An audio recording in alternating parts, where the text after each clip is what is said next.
జంపన్న గారు, ఇంకా మిగిలిన ముఖ్య నాయకులు ఎవరు? ఇంకా తెలుగు రాష్ట్రాలకు సంబంధించి ముఖ్య నాయకులు ఇంకా ఇప్పుడు మావోయిస్ట్ పార్టీలు మిగిలింది ఎవరు? తిరుపతి దామోదరు, పరకాల స్వామి, వాళ్ళు ముగ్గురే ఉన్నారు. తెలంగాణ సెక్రటరీ ఆయన మల్లారెడ్డి లేడా? ఇప్పుడు నాయకులు వాళ్ళన్నారు కానీ ఎక్కడో తెలియదు, పెద్దోళ్ళు అయిపోయారు వాళ్ళంతా.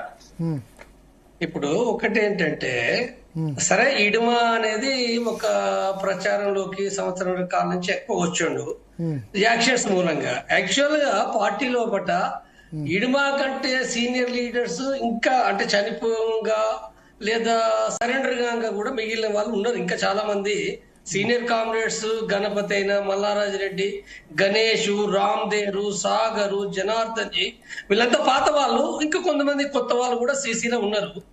వేరు ప్రాంతాల్లో కూడా పార్టీ ఉంది. సరే, దానికంటే కూడా నేను మాట్లాడవలసిన విషయం ఏంటంటే, టోటల్ గా మావోయిస్టు పార్టీ వాస్తవంగా నా దృష్టిలో పట్ట గత 10 సంవత్సరాల క్రితమే, ఇవాళ కాదు. ఇవాళ మనం అందరం మాట్లాడుతున్నాం, ఆ పరిస్థితి లేదు, బయటికి రండి, సరెండర్ కండి అని అంటున్నాం. కానీ వాస్తవంగా 10 సంవత్సరాల క్రితమే మావోయిస్టు పార్టీ నాయకత్వం అర్థం చేసుకొని తన విధానాలు మార్చుకోవాల్సిన అవసరం చాలా ఉండేది. కాబట్టి అది అంటే ఆ పని చేయలేదు. అది చెయ్యక చివరికి 2024 నవంబర్ లోపట వాళ్ళు ఒక సర్క్యులర్ రాసుకున్నారు. 2024 నవంబర్ లోపట ఒక సర్క్యులర్ రాసుకున్నారు. ఆ సర్క్యులర్ లోపల ఉన్న అవగాహన ఏంటంటే, మనకి ఎంత మాత్రం కూడా ప్రజా ఉద్యమాలు కొనసాగించే పరిస్థితి లేదు, నిర్మాణాలను కొనసాగించే పరిస్థితి లేదు. సాయుధ ఉద్యమం కూడా చాలా ఇబ్బందులు పడ్డది. అంటే యాక్షన్ చేసే పరిస్థితి లేదు, లేదా రిక్రూట్ అయ్యే పరిస్థితి లేదు, మందుగుండు పరిస్థితి లేదు. అనేక విషయాలు వాళ్ళు చాలా లోతుగా పీబీ కమిటీ వాళ్ళు సీరియస్ గా చర్చించుకొని రాసుకున్నారు. రాసుకోవడే కాదు, వాళ్ళు ఏం చెప్పిండ్రు ఆ సర్క్యులర్ లోపట అంటే, ఇప్పుడు ఉన్న పరిస్థితి లోపట కేంద్ర ప్రభుత్వం బీజేపీ వచ్చింది, బీజేపీ చర్చలు చేయది, బీజేపీ చంపేస్తుంది. కాబట్టి ఇప్పుడు ఏం చేయాలంటే అంటే అనారోగ్యాలు పెరిగిపోయినాయి, వయసులు పెరిగిపోయినాయి. కాబట్టి అలాంటి వాళ్ళందరూ కూడా మీరు లొంగిపోండి, లేదనుకుంటే బయట పోయి ఎక్కడన్నా సెటిల్ కాండి. పార్టీ కొంత డబ్బు ఇస్తుంది, కానీ ఏదో రకంగా పోయి బతికి అక్కడ కూలిపోయి ఏదో పని చేసుకొని బతకమని సర్క్యులర్ రాసిన వాళ్ళు చాలా స్పష్టంగా. ఆ సర్క్యులర్ రాసిన విషయము కింది వరకు పోయింది. వాళ్ళ యొక్క ఏరియా కమిటీ పార్టీ సభ్యుల వరకు కూడా చెప్పినది.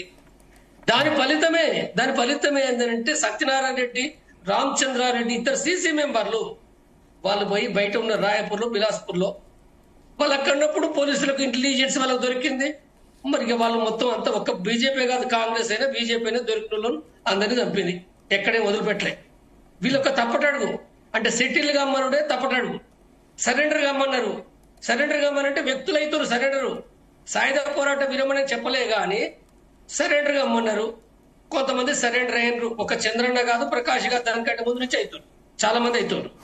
కాబట్టి ఈ నేపథ్యంలో నేను ఇడుమాకు సంబంధించి వచ్చినప్పుడు, ఇడుమా మాత్రమే కాదు, టోటల్ గా నిన్న విజయవాడలో దొరికిన 70 మందో లేకపోతే ఇడుమా టోటల్ గా ఈ సంఖ్య ఏదైతుందో వాళ్ళు ఏమాత్రం కూడా ఏంటంటే వాళ్ళు నిలబడలేని పరిస్థితిలో వాళ్ళు మరి వాళ్ళకి ఏ నాయకులు డైరెక్షన్ ఇచ్చారు? ఛత్తీస్గఢ్ లోనే ఎందుకు లొంగిపోలేదు, ఇక్కడికి ఎందుకు వచ్చారు? ఛత్తీస్గఢ్ లో లొంగిపోవడానికి సంబంధించి వచ్చినప్పుడు ఒకటి అంటే చాలా కాలం నుంచి అంటే ఇప్పుడు కులం సమస్య కాదు, అది ఏది కాదు, కులం సమస్య కాదు. అట్లా అనుకుంటే మరి 250 మంది లొంగిపోయిన వాళ్ళు ఎవరు? అలా తెలుగు వాళ్ళు అంటే ఆదివాసులు కాని వాళ్ళు, ఒక ఆశన్న, ఒక భాస్కర్, నందే, ముగ్గురున్నారు. ఓన్లీ ముగ్గురు తెలుగు వాళ్ళు. సరే, వాళ్ళ కులం బీసీలు ఉన్నారు, లేకపోతే ఇంకేదో ఉండని. కానీ మొత్తం ఆదివాసులే. రాష్ట్ర కమిటీ మెంబర్లు ఆదివాసులే, అందరు ఆదివాసులే కదా. మరి అందరు ఆదివాసులు వాళ్ళు కూడా చాలా కాలం నుంచి 30 ఏళ్ళ నుంచి పనిచేసిన ఉన్నారు. ఉదాహరణకు వెంకటేష్ అని ఉన్నాడు. వెంకటేష్ ఇడుమా కంటే చాలా సీనియర్. దక్షిణ బస్తర్లో ఆయన సెక్రటరీ ఉన్నాడు. దాదాపు ఆయన 40 సంవత్సరాల నుంచి అక్కడ పనిచేస్తున్నాడు వెంకటేష్. మరి వెంకటేషే కాదు, రాజు ఉన్నాడు, రణిత ఉంది. మరి వాళ్ళని చంపలే కదా.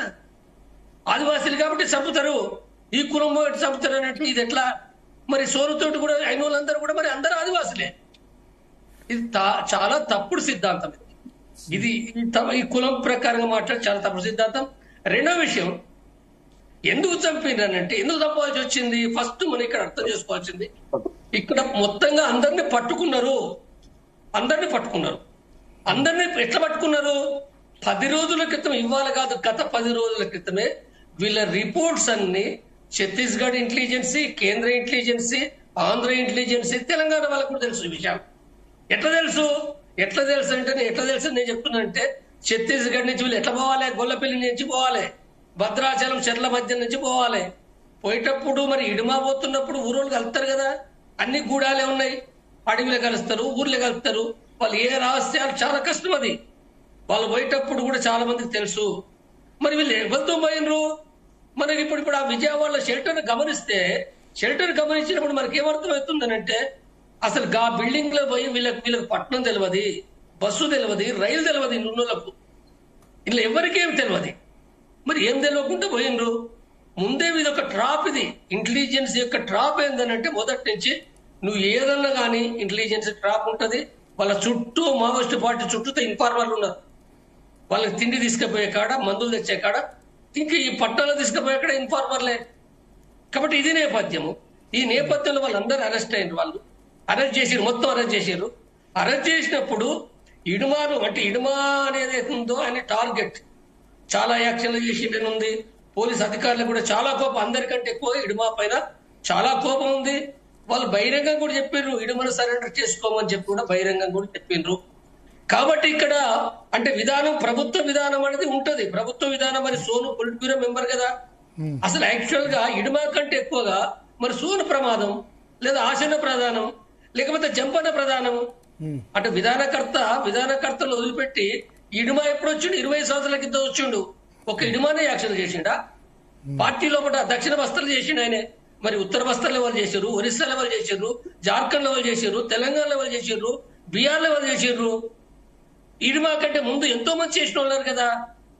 ఇడుమా వచ్చి 2000 ఆయన 8 లోపల బెటాలియన్ కమాండర్ అయ్యిండు. ఆయన బెటాలియన్ కమాండర్ ఉన్నప్పుడు ఏర్పాటు చేసినప్పుడు నేను అక్కడ ఉపన్యాసం ఇచ్చిన నేను. కాబట్టి ఇక్కడ ఏదైతే ఉందో ఇక్కడ సరే కొంతమంది కోపం ఉండదా పోలీసు అధికారుల కంటే కొంత ఉంటది. వాస్తవంగా విధాన ప్రకారం గమనిస్తే ప్రభుత్వం డిసైడ్ చేయాలి కదా. ఇక్కడ సరే పోలీస్ అధికారులు అన్నారు మరి ఈ ప్రతీకారాలు ఎందుకు? నేను మొదటి నుంచి చెప్తున్నా, ప్రతీకారాలు కరెక్ట్ కావాలి. శాంతి చర్చల కమిటీ పెట్టినప్పుడు కూడా చెప్పినాం, మేము పదే చెప్పినాం. శాంతి, ఎవరు చనిపోవద్దు, మావోయిస్టులు చనిపోవద్దు, పోలీసులు చనిపోవద్దు, ప్రజలు చనిపోవద్దు. ఇవన్నీ పాత పగలు అనేటివి ఏవైతున్నాయో, బీజేపీ రాజకీయాలు వేరే, మావోయిస్ట్ రాజకీయాలు వేరే, అవన్నీ పక్కకు పెడదాం. ఇప్పుడైతే వాళ్ళ సాయుధ పోరాటం విరమణ చేయడానికి శాంతి చర్చల కమిటీ పెట్టి మేము శాంతి అర్థం సాయుధ పోరాట విరమణ కోసమే బిగినింగ్ నుండి చెప్తున్నా నేను. ఈ మధ్యలో ఒకటి ఎవరేం మాట్లాడినా నాకు అనవసరం, కానీ బిగినింగ్ నుండి నేను కొనసాగించింది నేనే కాబట్టి, చెప్పింది నేనే కాబట్టి, దాన్ని రాత ప్రతి తర్వాత రాష్ట్రం అది కాబట్టి ఏదేమైనప్పటికీ అది జరిగిపోయింది అది. కాబట్టి ఇక్కడ జరిగింది ఏదైతుందో చాలా మందిని సరే లొంగిపోయటం కూడా చంపడం లేదు, లేదా ఇప్పుడు వీళ్ళు ఏమైనరు, వీళ్ళు తప్పుడు ఎత్తుగడ అనే మావోయిస్టు పార్టీ ఇక్కడ నేను మాట్లాడుతున్నా. కేంద్రం ప్రభుత్వం చేస్తుంది, కానీ మావోయిస్టు పార్టీ తప్పుడు ఎత్తుగడ ఏంటంటే వాళ్ళు తీసుకునే ఎత్తుగడ సెటిల్ కావాలనే ఎత్తుగడ చాలా తప్పు. నువ్వు ఎక్కడ నుండు, నువ్వు మణిపూర్ నుండు, మేఘాలయలు ఉండు, నువ్వు ఇంకే గడ్డం పెంచుకో, లేకపోతే ఏ వేషాలు ఉన్నాయి, నువ్వు ఏదైనా ఉండు, ఇంటెలిజెన్సీ భారతదేశ వ్యాప్తంగా చాలా బలంగా నీకు ఏమీ తెలియదు. నువ్వు పోయి అక్కడ దుకాణంలో సరుకులు కొనాలంటే ఏమి తెలియనోడు ఏం మాట్లాడతాడు? అసలు నేను వచ్చిన 35 ఏళ్ళ నుండి వచ్చి నాకే అర్థం కాలే కదా. నేను హైదరాబాద్ ఉన్నోని గతంలో, నాకే అర్థం కాదు. వీళ్ళకి ఏం తెలుసు? వీళ్ళకి బస్సు తెలియదు, ట్రైన్ తెలియదు, తీసుకుపోయి పెట్టిండ్రు. వాస్తవంగా ఆ తప్పుల నుంచి కూడా జరగలే. దానికంటే ముందే వాళ్ళ చుట్టూ ఉన్నది కూడా ఉన్నట్టు ఇన్ఫార్మర్లే ఇచ్చిండ్రు. ఆశపడతారు కదా మరి పోలీసులు కూడా రివార్డ్ ఆశపడతారు. ఇక్కడ ప్రభుత్వ పాలసీ ఏమైందో వాళ్ళదేమైందో నాకు తెలియదు. మొత్తం జరిగిపోయింది. వీళ్ళందరినీ అంటే ఇప్పుడు ఇందులో కూడా ఇడుమాని కొంతమంది చంపేసారు. నేను ఇక్కడ ఏం చెప్తున్నంటే సరే ఇది ఇంకా నేను బూటకం ఎన్కౌంటర్ అంటున్నా. ఇది ఏమైనప్పటికీ నేను ఇక్కడ చెప్పేది ఈ సందర్భంగా చర్చ సందర్భంగా చెప్పే విషయం ఏంటంటే మావోయిస్ట్ పార్టీకి నేను స్పష్టంగా చెప్తున్నా, మీరు సెటిల్ కావడం అనేది చాలా తప్పుడు ఎత్తుగడ. మీరు అలాంటి పని చేయకండి. మీరు అనవసరంగా ఇప్పుడు అరెస్ట్ కూడా అయింది కదా, ఇప్పుడు జైలు పంపిరు, వాళ్ళు రిమాండ్ పంపిరు, కేసులు పెడుతున్నారు. వాళ్ళు ఎవరు తీయాలి? ఏ గవర్నమెంట్ తీస్తుంది? ఏ గవర్నమెంట్ కేసులు పెట్టిన తర్వాత వాళ్ళ డబ్బులు అయ్యి ములాఖత్ పెట్టేవాళ్ళు ఎవరు, అడ్వకేట్లు ఎవరు చేయాలి ఈ పని? ఇప్పుడు ఎవరు చనిపోతున్నారు? ముసలోళ్ళ పేరు మీద, అనారోగ్యం పేరు మీద నాయకులు వస్తున్నారు, తెలుగోళ్ళే వస్తున్నారు. ఇప్పుడు ఈ పేరు మీద చంద్రన్ వచ్చిండు, ప్రకాష్ వచ్చిండు, ఇంకోరు వచ్చారు. మరి వాళ్ళకి ఎవరు బాధ్యులు? ఆదివాసులకు. దృష్టిలో పెట్టుకున్నప్పుడు నేను ఇక్కడ చెప్పేది సాయుధ పోరాటానికి అనువైన పరిస్థితులు ఎవరు మీ అందరికి అర్థమైనాయి కదా, మొత్తం అర్థమైంది. ఒక దేవిజీకి అర్థం కాలేదని కాదు, దేవిజీకి అర్థమైంది, చంద్రుడికి అర్థమైంది, సూర్యుకి అర్థమైంది. దేవిజీ రెడీ ఉన్నారా? దేవిజీ లొంగిపోవడానికి రెడీ ఉన్నారా? చెప్తా, నేను అది కూడా చెప్తా. నేను కాబట్టి ఏంటంటే మొత్తం పార్టీ, నేను 100% చెప్తున్నా, వాళ్ళ పార్టీ సాయుధ పోరాటం చేసే పరిస్థితి లేవని చాలా విషయాలు వాళ్ళకి అర్థమైనాయి. మనం చెప్పుడు కాదు, ఈ బయట వాళ్ళు మాట్లాడి పక్క పెడతాం, వీళ్ళకి తెలియదు, వీళ్ళకి ఏమీ తెలియదు. నేను చెప్తారా, ఉత్తగా సుందరయ్య భవన్లో పట్ట ఉపన్యాసాలు దంచుడు మాత్రమే తెలుసు, వీళ్ళకి తప్ప ఏం లేదు. కాబట్టి వాళ్ళకి తెలుసు కానీ వాళ్ళు ఎట్లా రావాలి అంటే శాంతి చర్చలు జరిగితే వాళ్ళు వచ్చేటోళ్ళు. నేను 100% వచ్చేది, 90% వాళ్ళు వచ్చేటోళ్ళే. వాళ్ళ గౌరవాన్ని కోరుకుంటారు. అంటే ఇప్పుడు ఎట్లుంటది అంటే వాళ్ళ మనస్తత్వం నాకు తెలుసు. వాళ్ళ మతం ప్రతి సభ్యుడు కూడా ఏం కోరుకుంటాడంటే కొంత లొంగిపోవాలంటే కొంత ఇబ్బంది పడతారు వాళ్ళు. కాబట్టి జరిగింది ఇప్పుడు సోను ఆశన్న 300 మంది వాళ్ళు చివరికి అన్ని ఆలోచించుకొని, ఇది ఇప్పటి ఆలోచన కాదు, వాళ్ళ 6 నెలల కాంచి ముందు నుంచి ఉన్నాయి వాళ్ళకి ఆలోచనలు, ఏం చేయాలని ఉన్నది. కాబట్టి వాళ్ళు నిర్ణయం తీసుకున్నారు. తప్పో ఒప్పో ఏమన్నా కానీ ఎవడన్నా ఏమన్నా తిట్టని అని చెప్పి వాళ్ళు వచ్చిండ్రు. నా దృష్టిలో అది మంచిదే, మొదటి నుంచి నేను వెల్కమ్ చేస్తున్నా నేను. కాబట్టి ఇప్పుడు వాళ్ళకు కూడా మావోయిస్టు పార్టీ ఏదైతే ఉందో అంటే ఇప్పుడు సమాజంలో కూడా ఇప్పుడు తెలంగాణలో కూడా కొంత మారుతూ ఉన్నది. ఇప్పుడు ఒక నెల రోజుల కాంచి, నెల కాదు 15 రోజుల కాంచి చాలా మంది రాస్తున్నారు, చాలా మంది కూడా మళ్ళీ మాట్లాడుతుంది. ఇది మంచి పరిణామం. అది ఇప్పుడు ఆ సాయుధ పోరాటం వల్ల నోర్లు మూతపడ్డాయి, పడతాయి, ఇంకా పడతాయి, తప్పకుండా పడతాయి. కాబట్టి దేశమంతా కూడా అభినందిస్తున్నారు. కాబట్టి ఇప్పుడు ఏదైతుందో ఇప్పుడు వీళ్ళు అంటే సరెండర్ అంటేనే ద్రోహం అంటారు, వచ్చుడు ద్రోహం అంటారు. ఆ వచ్చుడు వాళ్ళకి ఏముంటది? ఇప్పుడు ఇడుమ ఎందుకు చచ్చిపోయిండు? ఇడుమ చచ్చిపోయడానికి నిన్నటి దాకా సాయుధ పోరాటం అన్నాడు. ఆయన ఒక ఇజ్జత్ గా ఫీల్ అయ్యి ఎక్కడో సెటిల్ అయిదాం అనుకున్నాడు. నేను అందుకోసం ఇప్పుడు దేవజీకైనా ఇతరులకైనా సరెండర్ అంటే తప్పు లేదు. సరెండర్ అంటే మన రాజ్యాంగానికి సరెండర్ అవుతాను. మీరు స్వేచ్ఛగా వచ్చి సంఘం పెట్టండి, మాట్లాడండి, చెయ్యండి. ఇప్పుడు చాలా మంది మాట్లాడారు. మీరు ఇక్కడ చెప్పినట్టు నిజమైన కమ్యూనిస్ట్ పార్టీ పెట్టండి, సిద్ధాంత ప్రచారం చేయండి. సిద్ధాంత ప్రచారం చేసుకోవచ్చు కదా, చేసుకొని చేయాలి తప్ప వేరేది కాదు. కాబట్టి వాళ్ళు అనవసరంగా చనిపోడు కంటే కూడా అది వేస్ట్. అది మీరు ఏమి చేయలేరు.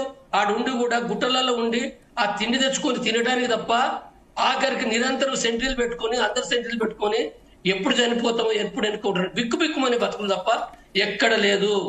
కాబట్టి మీరు రండి, వచ్చి స్వేచ్ఛగా మాట్లాడండి, మీ అభిప్రాయాలు పెట్టండి, రాయండి. ఇది సమాజాన్ని మార్చడానికి అందరం కృషి చేద్దాం తప్ప వేరే మార్గం లేదు అది. కాబట్టి నేను ఈ సందర్భంగా కూడా సాయుధ పోరాటం అనే వాళ్ళకు కూడా నేను విజ్ఞప్తి చేస్తున్నా. మీరు ఇప్పటికీ మీరు సాయుధ పోరాటం అని అంటే మీరు ఫస్ట్ నేను చెప్తున్నా, మీరు సుందరయ్య భవన్లో మీటింగ్లు పెట్టుడు కాదు, ముందు ఉద్యమాలు నిర్మించండి, రైతుల సమస్యపై నిర్మించండి, కార్మికులపై నిర్మించండి, ఆదివాసులపై నిర్మించండి. మీరు ఇది ఏమి చేయలేరు. సాయుధ పోరాటం పిడగొప్పలు పడుతున్నందుకు ఈ పిడగొప్పలు వేస్ట్ అవి. ఓకే ఓకే ఓకే సంగప్ప గారు